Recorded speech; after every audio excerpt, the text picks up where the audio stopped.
Bismillahir-Rahmanir-Rahim. Il y a une nuit dans l'histoire de l'humanité, une seule nuit, qui a tout changé.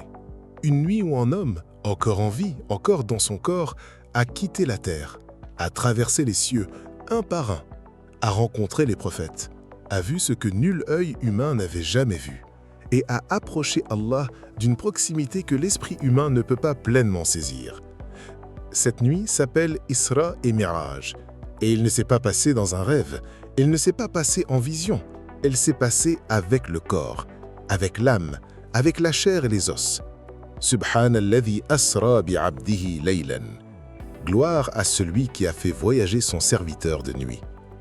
Allah lui-même commence cette histoire par Subhan, gloire à lui, comme si Allah voulait dire « Ce que je vais te raconter dépasse l'entendement, mais c'est réel, c'est vrai, et c'est arrivé ». Mais avant de parler du voyage, il faut comprendre dans quel état se trouvait le prophète, sallallahu alayhi wa sallam, avant cette nuit extraordinaire. Parce que cette nuit n'est pas arrivée dans un moment de gloire. Elle est arrivée dans le moment le plus sombre de sa vie. Et ça, c'est une leçon en soi. Reste jusqu'à la fin. Ce que tu vas entendre va te couper le souffle. Si tu es nouveau sur cette chaîne, bienvenue dans la famille Al-Mu'allim An-Nafs. Cette chaîne est construite brique par brique, avec sincérité et amour pour cette umma. On est en route vers les 1000 abonnés et chaque âme compte. Abonne-toi, tu es peut-être l'abonné qui nous rapproche de l'objectif. Je sais avec une certitude totale qu'avec vous tous, c'est possible. Qu'Allah vous récompense. Avant de parler du voyage, il faut parler de la douleur. Parce qu'Isra et Mi'raj ne s'est pas passé n'importe quand. Elle s'est passée juste après ce que les historiens de l'islam appellent Amul Huzn, l'année du chagrin. En l'espace de quelques mois, le prophète, sallallahu alayhi wa sallam, avait perdu les deux êtres qui lui étaient les plus chers au monde. Le premier, Abu Talib, son oncle, celui qu'il avait protégé depuis l'enfance, celui qui avait mis sa vie en jeu pour défendre son neveu face aux ennemis de la Mecque. La mort d'Abu Talib laissait le prophète, sallallahu alayhi wa sallam, sans protection tribale, vulnérable comme jamais. Le deuxième, Khadija, sallallahu alayhi wa sallam, sa femme, la première croyante, celle qui l'avait enveloppé de sa chaleur quand il tremblait de peur après la première révélation. Celle qui lui avait dit « Non, tu ne seras jamais abandonné ». Elle aussi était partie. En quelques mois, deux piliers de sa vie s'étaient effondrés. Et les ennemis de l'islam sentirent la faiblesse. Ils redoublèrent leurs attaques, leurs moqueries, leurs persécutions. Le prophète, sallallahu alayhi wa sallam, décida alors d'aller à Taïf, une ville voisine, pour chercher du soutien, pour trouver des gens qui accepteraient d'entendre son message. Ce qui s'y passa fut une humiliation d'une cruauté rare. Les chefs de Taïf le rejetèrent, ils l'insultèrent, ils rirent de lui. Et pour finir, ils lâchèrent leurs esclaves et leurs enfants derrière lui, qui le pourchassèrent dans les ruelles, en lui jetant des pierres, jusqu'à ce que ses pieds saignent. Un prophète, chassé comme un animal, par des pierres, dans les ruelles d'une ville qu'il avait rejointe pour prêcher la parole d'Allah. Il se réfugia dans un jardin, épuisé, blessé, seul. Et là, dans cet état, il leva les mains vers le ciel et il fit l'une des plus belles supplications de toute l'histoire de l'islam.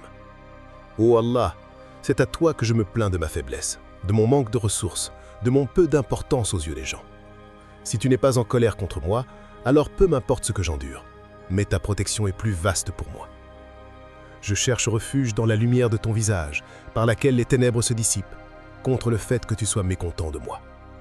Un homme brisé, qui ne demande qu'une chose, pas la victoire, pas la vengeance, pas la force, juste ne sois pas en colère contre moi. » Et Allah répondit. Pas immédiatement avec des armées, pas immédiatement avec la victoire. Il répondit quelques nuits plus tard, avec quelque chose d'infiniment plus grand. Il répondit avec Isra et Mi'raj. C'est une leçon que beaucoup d'entre nous oublient.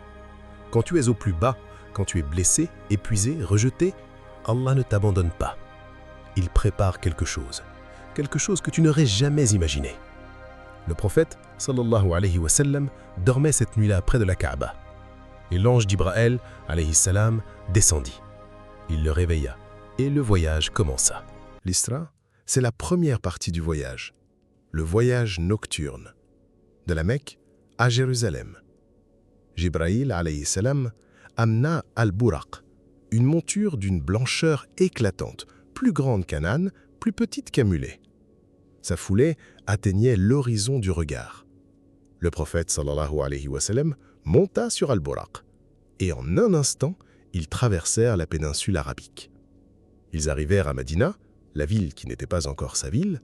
Jibril alayhi salam lui dit « Descends et prie ici ». Il pria « C'est Madina, où tu migras ». Ils continuèrent. Ils s'arrêtèrent à Madian, là où Moussa alayhi salam avait fui. « Prie ici, c'est là où ton frère Moussa alayhi salam a prié ». Ils s'arrêtèrent à Bethléem, près de l'endroit où Issa alayhi salam était né. Puis ils arrivèrent. Mesjid al-Aqsa, Jérusalem, la troisième mosquée la plus sacrée de l'islam. Et là, quelque chose d'extraordinaire se passa. Tous les prophètes étaient là. Ibrahim alayhi salam, Moussa alayhi salam, Issa alayhi salam, Idris alayhi salam, Haroun alayhi salam et tous les autres, réunis dans la mosquée Al-Aqsa. L'appel à la prière retentit. Et le prophète Mohammed sallallahu alayhi wa sallam se plaça à leur tête, l'imam de tous les prophètes, le sceau de la prophétie guidant ses frères dans la prière, un moment dont l'immensité dépasse les mots. Puis, Jibril alayhi salam lui présenta 2 coupes, l'une remplie de vin, l'autre remplie de lait. Choisis. Le prophète sallallahu alayhi wa sallam choisit le lait, et Jibril alayhi salam dit « Tu as choisi la fitra, la nature humaine saine. Si tu avais choisi le vin, ta communauté se serait égarée. » Puis vint la deuxième partie du voyage, le Mi'raj, l'ascension vers les cieux. Le Mi'raj, c'est l'ascension de Jérusalem vers les cieux, un par un, ciel par ciel, porte par porte. À chaque porte, Jibril alayhi salam frappait. Une voix demandait « Qui est là ?» Jibril. « Et qui est avec toi ?»« Mohammed. »« A-t-il été envoyé ?» ?»« Oui. » Et la porte s'ouvrait. Le premier ciel, Adam alayhi salam, le père de l'humanité. Il regarda le prophète alayhi salam et sourit. « Bienvenue, ô fils vertueux, ô prophète vertueux. » Le deuxième ciel, Isa alayhi salam et Yahya alayhi salam, les 2 cousins prophètes. Même accueil, même lumière. Le troisième ciel, Youssouf alayhi salam, celui dont nous venons de raconter l'histoire. Il avait reçu la moitié de la beauté, rapporte le hadith. Le prophète alayhi salam le vit et fut ébloui. Le quatrième ciel, Idris alayhi salam. Allah l'a élevé en un lieu élevé. Le cinquième ciel, Haroun alayhi salam, le frère de Moussa, aimé par son peuple. Le sixième ciel, Moussa alayhi salam. Quand le prophète alayhi salam le quitta, Moussa alayhi salam pleura. On lui demanda pourquoi. Il dit « Je pleure parce qu'un jeune homme envoyé après moi fera entrer plus de gens au paradis que moi. » Le septième ciel, Ibrahim alayhi salam, le Halil d'Allah, l'ami intime, adossé au Bayt al-Ma'mour, la Kaaba des anges. 70 000 anges le visitent chaque jour et n'y retournent jamais une deuxième fois, tant il y en a. Puis, au-delà du septième ciel, le Sidrat al-Muntaha, le jujubier de la limite extrême, l'endroit où s'arrête la connaissance de tout ce qui est en dessous. Jibril alayhi salam s'arrêta. « Si j'avance d'un doigt, je brûle. » Et le prophète alayhi salam continua, seul, dans une proximité avec Allah que nul ne peut décrire. « Wa huwa bil ufuq al-a'la, thumma dana fatadalla, fakana qaba qawsayni aw adna. » Il était à l'horizon supérieur, puis il s'approcha et se rapprocha encore, et il fut à la distance de 2 arcs, ou plus près encore. Et là, Allah ordonna à son prophète alayhi salam et à sa communauté 50 prières par jour. Le prophète alayhi salam redescendit et passa devant Moussa alayhi salam. « Qu'est-ce que Allah t'a ordonné ?»« 50 prières. » Moussa alayhi salam dit « Retourne vers ton Seigneur et demande une réduction. Ta communauté ne pourra pas supporter. J'ai testé Bani Israël avant toi. » Le prophète alayhi salam retourna. Allah réduisit de 10. Il redescendit. Moussa alayhi salam dit « Retourne encore. » Il retourna. Réduction, redescendit. Moussa alayhi salam dit « Encore. » À chaque fois, le prophète alayhi salam montait, demandait, Allah réduisait, jusqu'à 5. Il redescendit.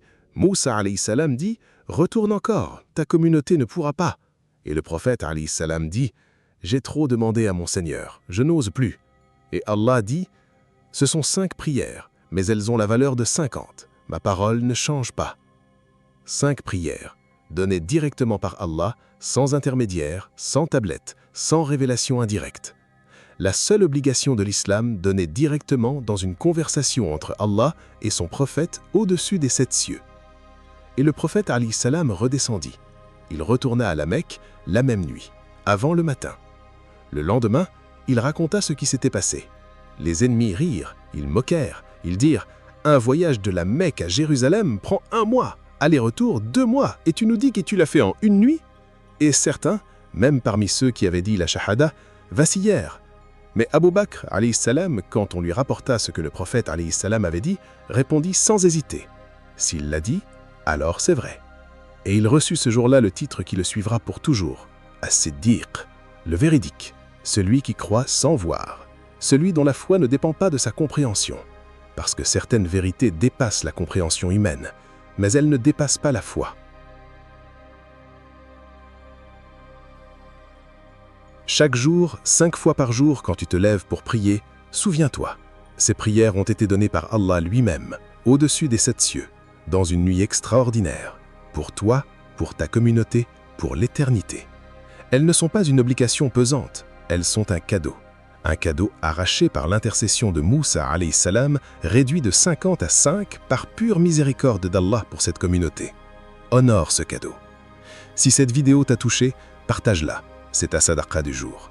Abonne-toi à Al-Muallim An-Nafs pour continuer ce voyage chaque semaine. La prochaine fois, on parlera des miracles et de l'épreuve du prophète Ibrahim alayhi salam, l'incroyable histoire d'un prophète élu. Que Allah vous accorde la lumière de cette nuit bénie. Assalamu alaikum wa rahmatullahi wa barakatuh.